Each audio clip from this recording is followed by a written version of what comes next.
pas du tout. Et je ne le connaissais pas, ce centre. Et après, il y a une dame, elle a dit à ma maman. Et après j'étais très contente qu'il y a quelqu'un qui m'aide. Le problème, c'est que avant à l'école, j'écoute, mais des fois comme en maths, j'écoute, mais j'arrive pas à le faire, par exemple. J'arrive à le faire, mais après, quand je viens au soutien scolaire, ils m'aident et voilà. Les accompagnateurs, ils nous aident beaucoup et puis on est à l'aise avec eux parce qu'ils ont de l'humour, ils nous aident à se mettre à l'aise. Oui, voilà. C'est pas un truc pour nous avancer, mais c'est plutôt un moment de détente, quoi. C'est pas un moment où on doit réfléchir, à stresser. Pour les devoirs, c'est plutôt un moment de détente. Donc, chrono réfléchi, tu as un miroir devant toi, tu dis « je me regarde moi-même dans le miroir ». Comment dis-tu moi-même? Mytho. Non. Non, ça veut dire moi aussi. Pronom réfléchi, c'est-à-dire qu'on va prendre le pronom personnel complément et on va mettre au bout self, comme self-service. Self-service, je me sers moi-même. Oui, très bien. Ce que je fais là, ici, avec les collégiens, me fait d'abord plaisir à moi.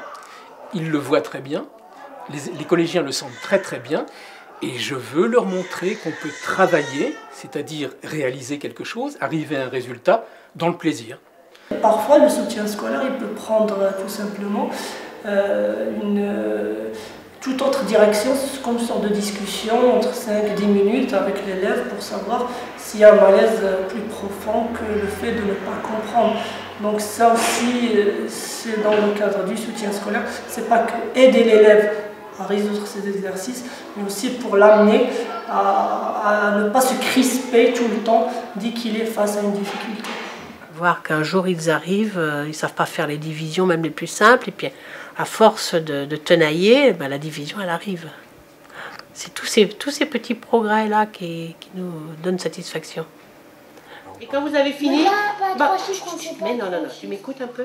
Je te mets la même division que ton camarade, et quand vous avez fini, vous comparez vos résultats, et si c'est pas pareil, c'est qu'il y a l'un des deux qui a faux. Hein. Non mais nous on fait pas comme ça, on fait juste ça, comme ça, genre...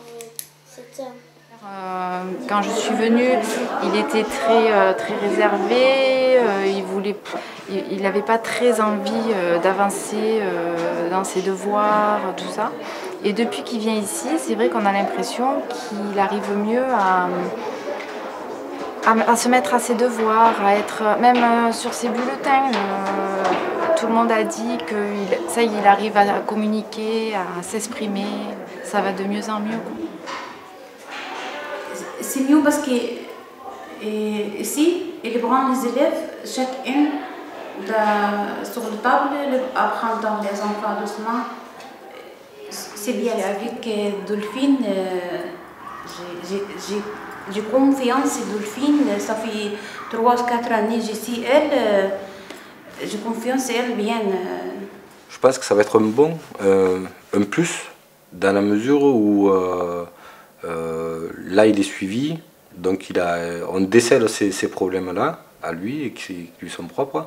Et quand il aura trouvé son rythme ou quand on aura trouvé la technique pour lui faire apprendre certaines choses ou évoluer dans les devoirs et le reste, je pense qu'il aura moins de difficulté à engager le collège quand ce sera le moment, quoi. Déjà, on peut commencer, on va dire. Il y a combien de sortes? Non 30. D'accord? À ton avis? Alors l'association départementale des Francas du Gard assure l'animation du dispositif du classe et gère le secrétariat.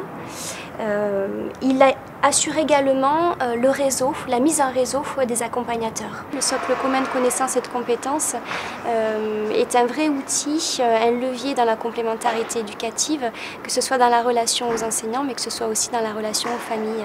Un autre enjeu pour nous, c'est de faire en sorte que l'accompagnement à la scolarité fasse partie d'un projet plus global, en complémentarité avec d'autres dispositifs visant à la réussite éducative.